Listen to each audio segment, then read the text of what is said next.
What's up, y'all? It's your man Rico. What's good? That's my oldest ready. The king of soul. Whew. So it's still sunny out here. This beautiful 4th of July weekend. Hope y'all are preparing to have an awesome 4th of July. You know, celebrate if you want to. Kick it with family. Make sure my head is protected by the sun. Protected from the sun. Sorry, y'all. And so, but it's a breeze out here. It's pretty nice. So, whew. Thought it'd be a good time for me to do my little stroll and share some thoughts with y'all. How about that? All right. This week, the world, if not just America, if not just Black America, was kind of sent into like a little tailspin there with the latest United States Supreme Court ruling, based on 2 Ivy League schools, Harvard and the University of North Carolina, saying that, hey, they cannot have admissions under the guise of affirmative action based on race. And I want to try to break this down in so many ways that we can understand.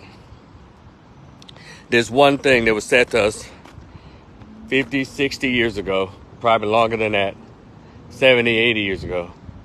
I think it was in the 70s, 80s when this brother said this. Dr. John Henrik Clark, Henrik, John Henrik Clark. He said, the African has no friends. And I guess, a lot of Black folks say a lot of cool things. A lot of, not just cool, but very poignant things. Very important. They said make a lot of important facts and statements.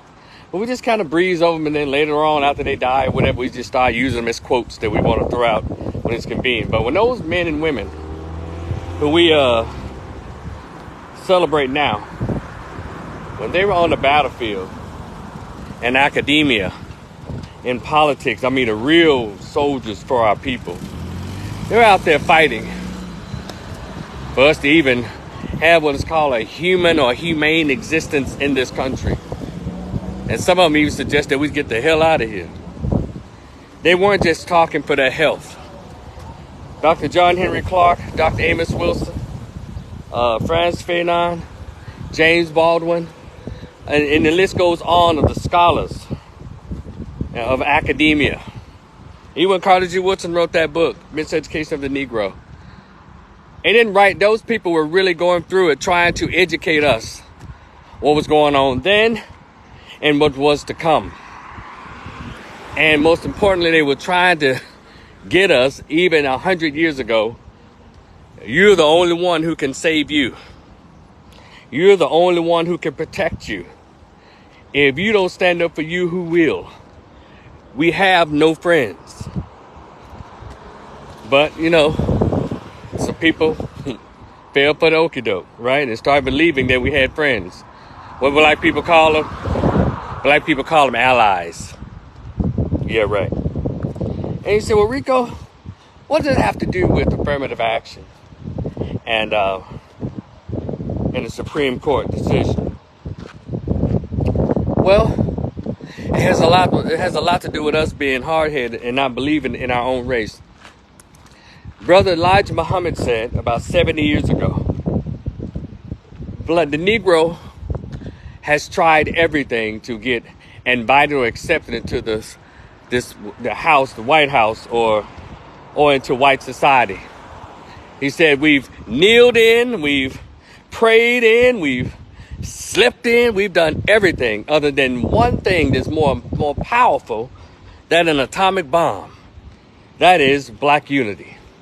Now, we've had all these people to say all these things, and a lot of them died of poverty, a lot of them died of anger, depression, just really kind of in a bad way when they became elderly. And we still didn't believe anything they said, because the masses of blacks act like we act like a bunch of ignorant, out of touch, unaware savages. And I'm not talking about just the little bitches that twerk all on BET, or the thugs that like to run around and wear women's clothes and claim they still tough. I'm talking about the middle class blacks, the blacks that supposed to have good jobs and higher education. You are no better than the so-called blacks in the hood. You're the same lost, blind, deaf, and dumb mother lover than the so-called hood blacks. And you're the ones who're supposed to be leading the pack as relates to forging that black unity. Except what you decide to do is the black Jack and Jill, the black bourgeois, the black Greek. You decide to separate yourselves in 3 different categories from the masses of blacks. Boule, black Greeks. Then you call them just the bourgeois. We got all these different groups. And all of them get affected by whenever the white man throws his law down. He doesn't say this only affects the inner city blacks. Whenever they decide to put one of their laws in place, all blacks of all economic and educational statuses get impacted. We've done some silly things over the past 100 years in this country that really hurt us. No, we let people before me. I'm 54, so there was people before me, before I was born, who allowed them to get into the foolishness called multiculturalism, diversity and inclusion, multiracial and all that kind of bullshit that kept black people from off the path of when the first freed slaves got on that path of trying to get independence and freedom. Yeah, I'm gonna get to it in a minute. Y'all, just stick with me. If not, you can move on to the next video, because I'm gonna take my time. The weather's beautiful out here, and this is a Sunday, and I think God has his ears wide open listening to me. So who do you think you are? Let's go. So we continue to ignore the messages that God sent us, that raised from among us, not picked from Fox News, not picked from CNN, not picked from the Griot, not picked from the Root, not picked from Essence, not picked from all these bought off, white-owned and homosexual-controlled entities, not picked from politics, but from among us. Like I've always said, the leaders of a people come from among the people who are suffering and who are oppressed. And every time you hear one of us, or someone who sounds like that, I'm not gonna, everybody gets panicky and stuff. Now you want to have all these weird ass debates. So here we go again.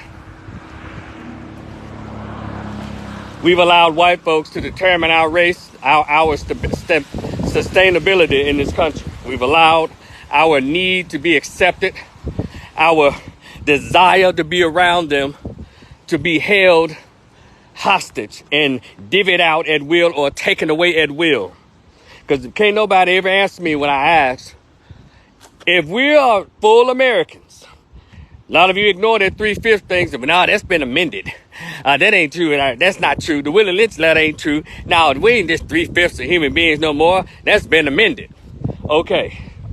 If y'all believe that we're full Americans, why in the hell do we need a civil rights and not do like every other group has done in the world? They never fought for no civil rights. They fought for human rights. Human rights trumps civil rights.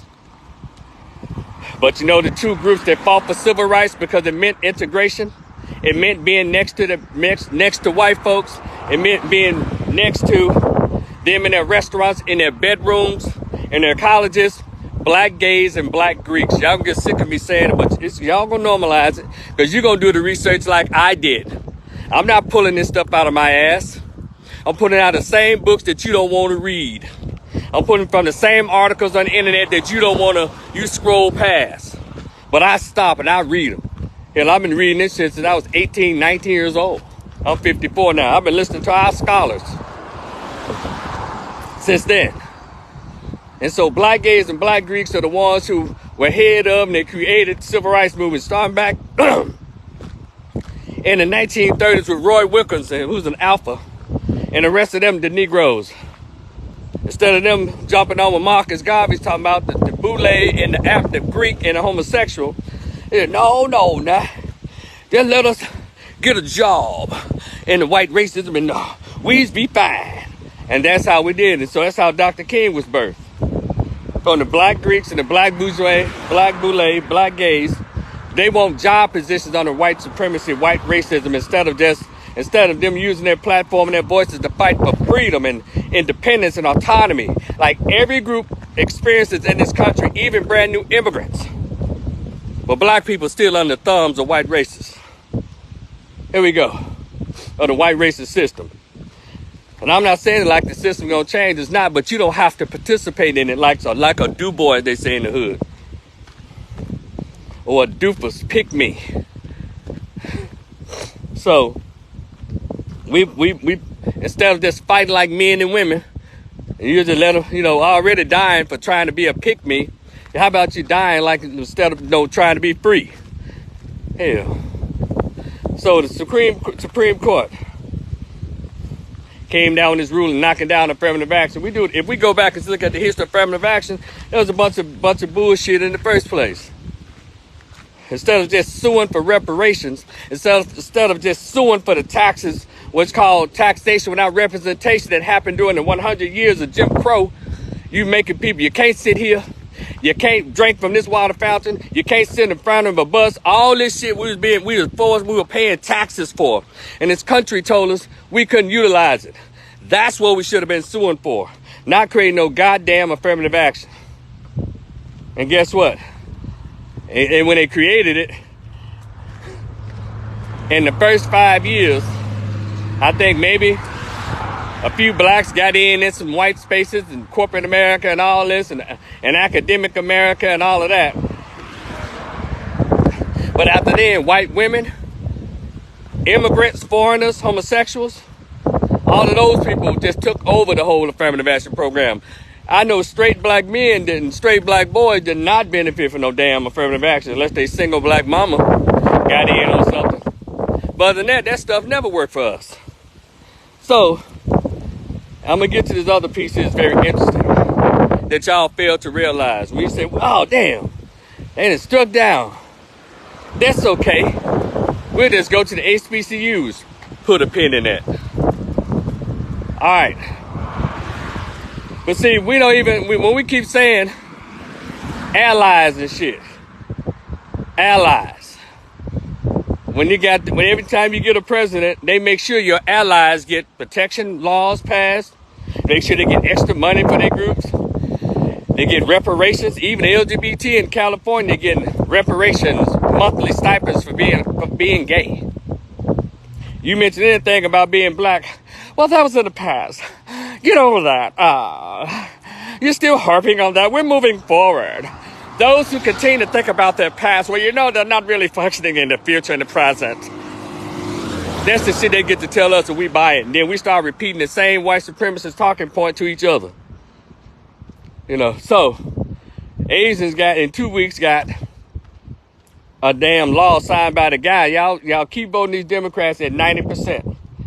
And thought you was getting a black vice president, got you a mulatto from India, who is a part of the Brahmin caste system that looked down on dark or black Indians.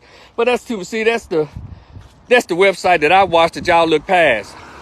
That's the journal article I read that y'all look past. That's the book that I read that y'all decided not to check out. And I guess y'all know who was pushing Kamala Harris, black Greeks and black gays. They tweeting and woo-woo and and yo and ice all over the goddamn place. Especially them damn Deltas and AKAs. But they don't want to admit that they took that L because there's nothing black about that lady. Even the video came around. You mean do something that when she said, hey, when they asked her point blank, you mean do something specific for black people? I don't think so. Then she run around here trying to get Africans to accept homosexuality, but she don't want to do nothing specific for blacks. Well, y'all heard this before. Y'all tired of people like me bringing that shit up. I know. But you can't make me shut the fuck up, so go ahead and listen. Continue to listen. So, Supreme Court shoots down affirmative action program. How many of y'all remember?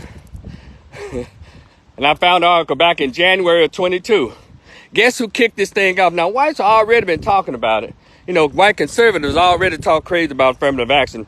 They call them set-asides or special treatment When we all know white folks have been getting shit set aside for them and getting special treatment under white racism for 400 years.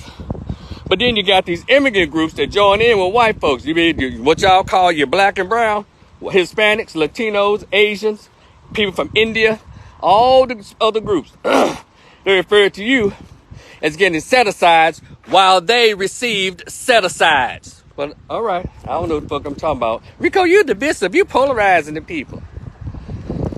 Okay, so y'all go back and find this January 2022 article. Just Google Asians. It was Asians at University of North Carolina and Harvard who got on the news, went into the media and complained, saying that they were being denied because they were Asian and pushed behind, or blacks were being chosen over them. It was Asians with a few white conservatives and liberals who joined them. Did y'all hear what I said?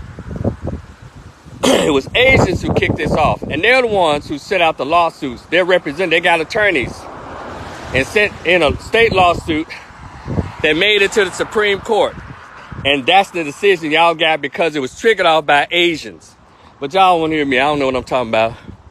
You know, Rico, you mad because you broke. You mad. You know, I don't know what the fuck I'm talking about. Because it's right there. All you got to do is Google it. Excuse me 1 second. I'm about to sneeze.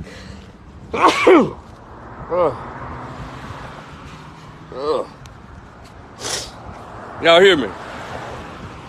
So this shit is going on. Y'all can share, like, and subscribe, please. I appreciate that. Hold on a second. Y'all like, share, and subscribe. And so, all right, hold on. Let me see if they gonna let me go back. Oh, and so, yeah, it was the Asians that did it. And so, we around here, you know, don't want to have these real discussions about race because, you know, you got a white girlfriend, got a white husband, or a Mexican girlfriend, or Mexican boyfriend, or whatever, and got mixed kids. So y'all feel like y'all can't have a discussion about race. Well, that's the choice you made. I ain't making any of those choices. I ain't got no mixed kids. I ain't got no Black-skin kids. I ain't got none of that. I don't have any of that. So I'm one of the free blacks that can actually speak honestly about race and speak honestly about our stupidity when it comes to race. You know, I remember Tavis Smiley made a speech. He gave a speech years ago. He was talking about the silence of black celebrities on issues that are pertinent to Black America, black celebrities. He made this one line that stuck with me. He said, you know, what a lot of black celebrities have done, they've gone into Hollywood and all the Hollywood foolishness. They've gone too far, and they stayed too long. I never forget that. Tavis Smiley said a lot of black celebrities, the reason they're so silent on a lot of real issues that are pertinent to the rest of the country, or pertinent to the rest of us in their race, because they went this highly weird shit. They went too far and they stayed too long. See, a lot of you who have platforms that triple double mine, who have statuses in life and in this society, in this country, have jobs, have positions, have platforms that are way bigger than mine. A lot of you in Black America, you shot down, you know, what black is, you traded in for multiculturalism and diversity. So I say to you, the reason you're so silent, the reason you're ready to argue me down and look at me like I'm fucking crazy, because you've gone into that multiculturalism, diversity, multiracial foolishness. You've gone too far and you stayed too long. Now you don't know how to find your way back. So, lucky there's a lot of people like me, thousands, millions of others who still remain black all the time. So, what is going on? So now, and shout out to Mary Max, my friend Mary Max and others. See, I'm a proud HBCU graduate. I breathe, I bleed HBCU.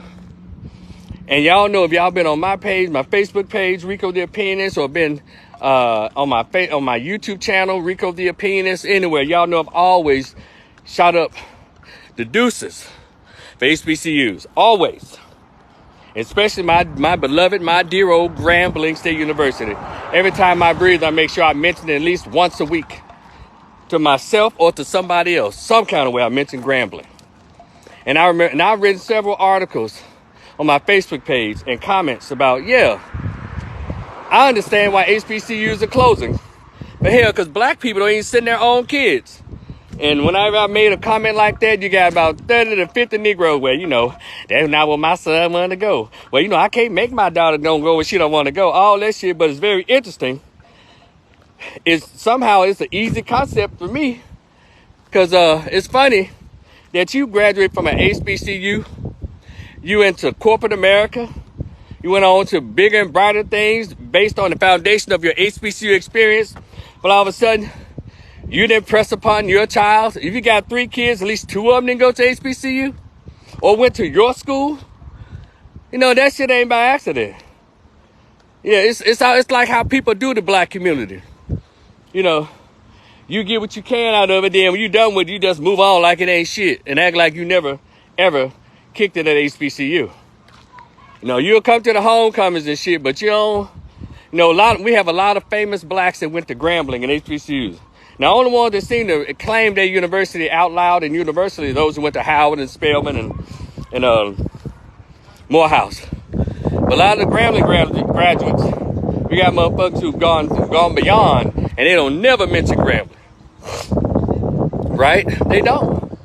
We can debate this. I know about 2 got large platforms in the world and don't ever mention Grambling or anything. So, but all right.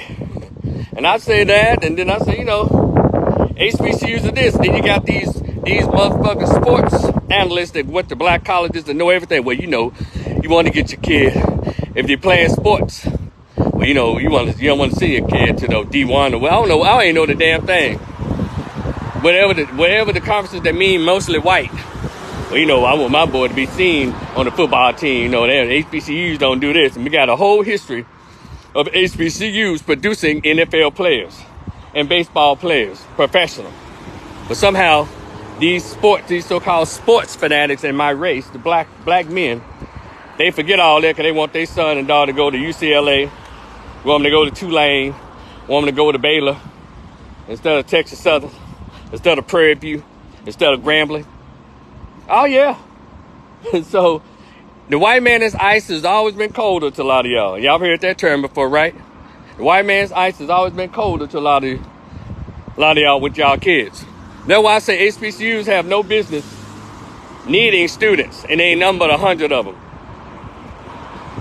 You got 250,000. How many?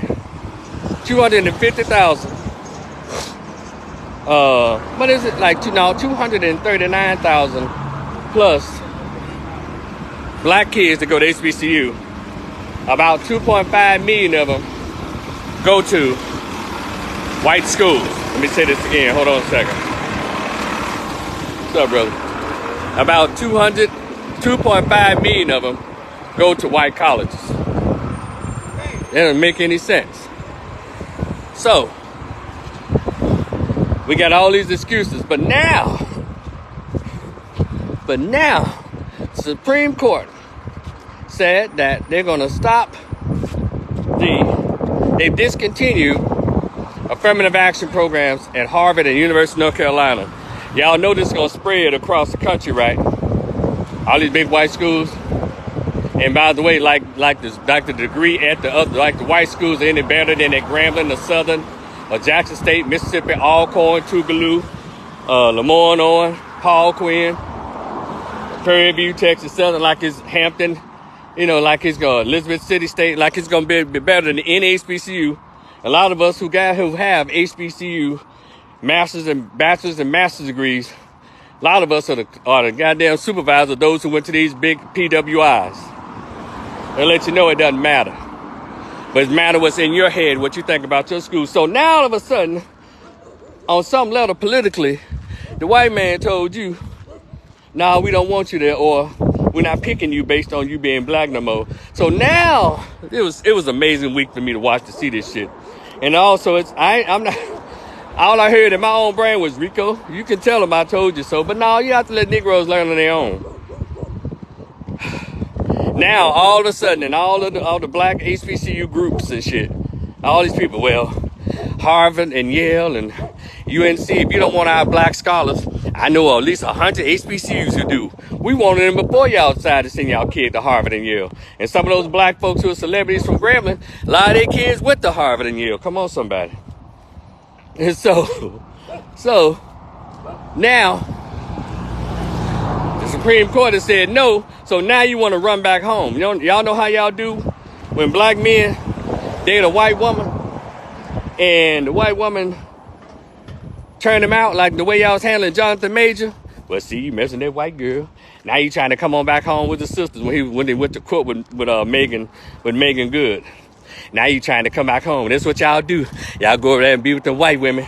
Then when they do y'all ass in, y'all want to come back home. But guess what, all you PWI parents, black parents, now the white school telling you don't want you. Now y'all finna all of a sudden place value on HBCUs.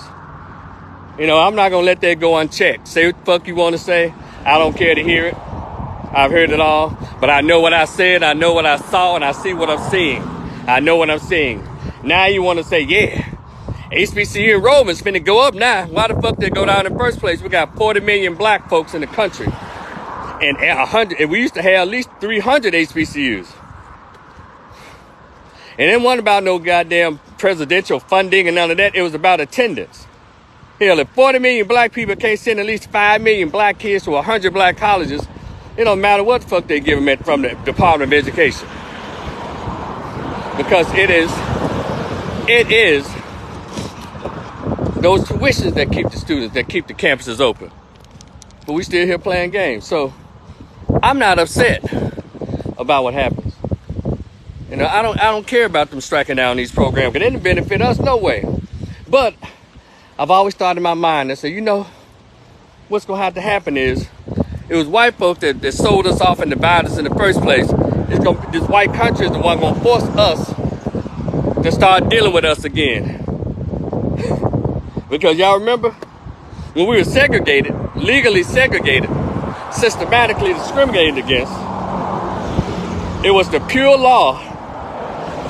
Black people had no other choice but to come together and build. Y'all remember that, reading that in history? Ask your grandma that's over 70. Your grandpa that's over 70. They'll tell you. So it looks like Mr. White Man is the one gonna have to bring us together, because all the speech that Dr. Umar does and what our scholars say 100 years before him have said, they ain't made no impact. But what that white man said, I don't want you. Stop knocking on my door. I don't want your students. I don't want your money. And all of a sudden, well, fuck it then. We'll build our own. We'll send our kids to our own school. How come you weren't thinking that in the first place? Because you're still trying to get acceptance from the white man. You still think his math book got different math numbers in it than the math books at the black schools. Still think his English book is written differently than the black schools. But now he told you. So, you know, now you want to come running back. That's how it is. And it's so unfortunate that we treat ourselves like this. But ain't no Jesus Christ coming, even on this Sunday, coming back to make black people whole again. We got too many black folks with college degrees. Too many black folks are supposed to have good sense. Too many black folks have access to books, access to video, access to internet, access to journals, access to papers, access for us to be this goddamn retarded. So go ahead, white man, strike something else down for these Negroes. And it's going to start happening in these jobs, too. I don't care. Strike it down. Get rid of all them. Because the black chicks really going to be mad. But they the ones really benefited from affirmative action. They got to be a double minority, a woman and black. Black men had to say, well, fuck, I got to go out and make it do what it do. Black men went out. Even during the days of segregation, they weren't even hiring black men. They let the women come in and work, even though they was cleaning up shit and ironing clothes and babysitting kids. They didn't let black men do nothing in the system. But we still made a way.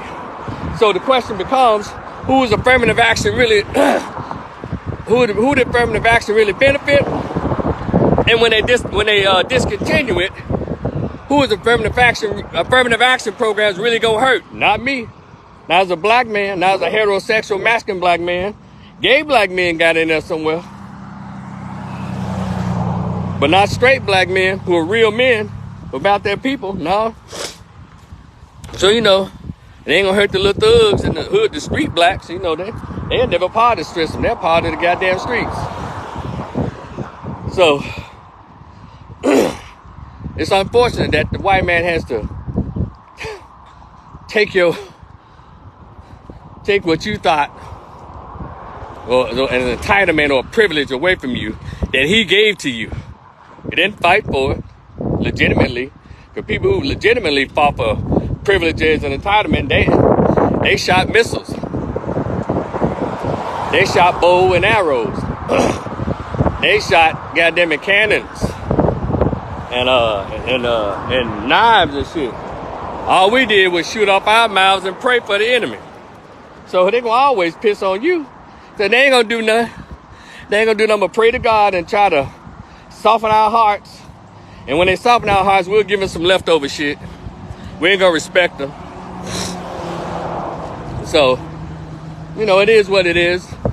Again, I don't give a fuck about them shooting that down. Because we gonna learn one day.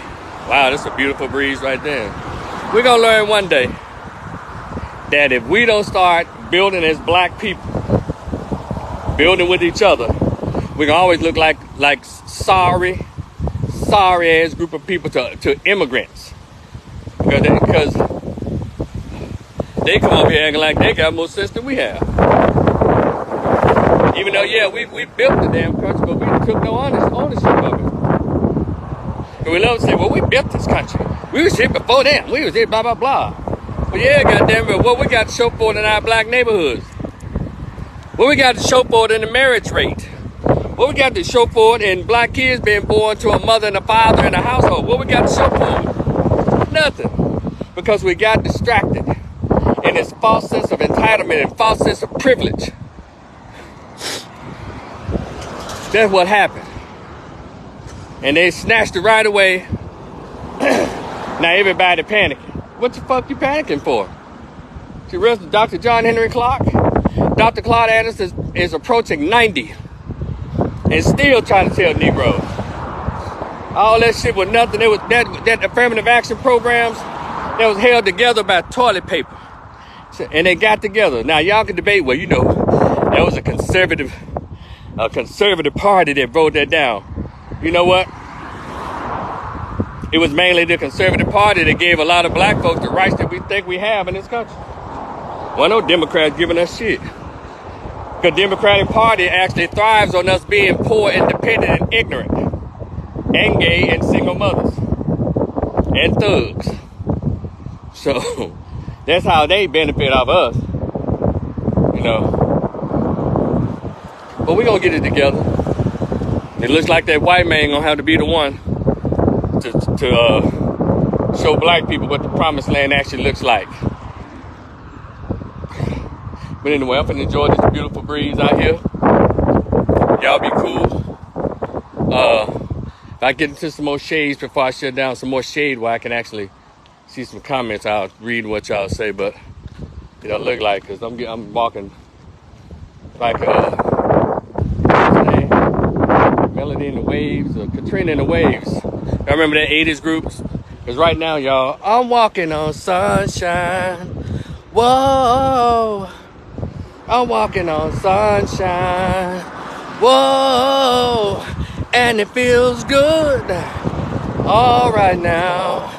And it feels good. Yeah, y'all know about that. 80s was fun. Let me see. I'm looking around this one. Hold on, y'all. Okay, let me cross the street. I don't want to get hit trying to show y'all the good news on this beautiful Sunday. Hope there's a breeze where y'all are. But anyway, stop, probably mess around and grab me a cold Bud Light somewhere. Walk and talk. That made my throat dry. But again, y'all like, share, and subscribe. Please check out my description box. I put those two stories. I put the story of the Supreme Court. For those of you like, what happened? I don't know, so many people be living under a rock. I put one of the stories in the link in the description box. And I also put a link of one of the stories from January of 22 when the Asians brought forth the complaint and the lawsuit. And in that article it says, you know, they believe they were picked over by blacks, Hispanics, Native Americans. And everybody that's got some skin color or some kind of color in their tone, these little funk ass Asians, believe that they were being skipped over for those people. Everybody gets to piss on blacks. But it's interesting that they threw the Hispanics and Asians in there. I mean, and Native Americans. I think they threw that in for just to balance it out. But really, it wasn't about Hispanics, in my opinion. It wasn't about Hispanics. It wasn't about Native Americans. And see, let me tell you how the game has been played on black people, and we don't even understand. We actually think we got people on our fucking side, allies. See, the way liberals do, and conservatives, the way they do is, they can't just say blacks. It'll be like it's a direct attack on one group. So they throw in the other small groups like Native Americans. Native Americans ain't even hardly here. And how many Native Americans, go look at the numbers of Harvard. How many Native Americans y'all think they admitted at Harvard on some affirmative action? They might have like maybe 5 goddamn Native Americans in a whole damn campus of University of North Carolina and on a campus of Harvard. They might have probably maybe 20 Hispanics and maybe 24 blacks. I'll just say that. Meaning those other groups don't even count. They'd rather have Native Americans and the Hispanics, because Hispanics and Native Americans are white. They threw them in there because they still get to go under white or minority. They get to still be an ethnic group. We know most Hispanics, if you look at their driver's license, guess what's on? When it comes on the race or whatever, it has white. So y'all gonna learn one day. Black and brown. Y'all seeing it? I want y'all to go look up the articles where the Hispanics are complaining about what happened. The only Negroes reacted to that because Hispanics like, you know, it is what it is. We already take care of our own ass. But you know, if they don't want to stay in the school, that's okay. We'll continue to infiltrate the black schools and get some benefits from being, I guess, a minority group at a black college. They get to get in there. They don't care. They just go somewhere else. Matter of fact, got a lot of black colleges recruiting them. So, and let me see. I mean, if there's going to be Native American, what's the Native American response to this damn decision? I haven't seen it yet. Not to say it's not going to happen. I just haven't seen it yet. But you know, black Americans, oh my God, white people have rejected us. That hurts my feelings. That hurts my feelings. And you know what? I'm going to show you, white America, I'm going to go and bet on black. Yeah. And you know, I've always said the only black people to get their feelings hurt about when white people start cussing or making these laws that hurt, that supposed to be, that discriminate against blacks, are those who are trying to be around white folks. Those of us who like being who we are, will have a problem being around black folks. That kind of shit don't bother us. And you can debate it and try to fix it up in any conversation you want to. It's still the same shit. Who fucking cares? Because every time I look around, why the inner city still look the way it is? How come black colleges still, every HBCU, by there being 42 million blacks in this country, should have a waiting list. My school should have about 20 to 25,000 students. Southern University, they're doing pretty well. They should actually have more. Prairie View got like 10,000. Texas Southern got like 10,000 students. They should have about double that. From all over the country. But anyway, y'all, I ain't gonna hold you. Finna go ahead and get me a little something, a little agua, something out of here. But y'all be cool. Enjoy the rest of your Sunday, because it's beautiful out here. And y'all enjoy your Fourth. We'll talk again. All right. Share, like, and subscribe. Yeah, y'all be cool. It's your man Rico. Rico the Opinionist. And I'll talk to y'all later. Peace.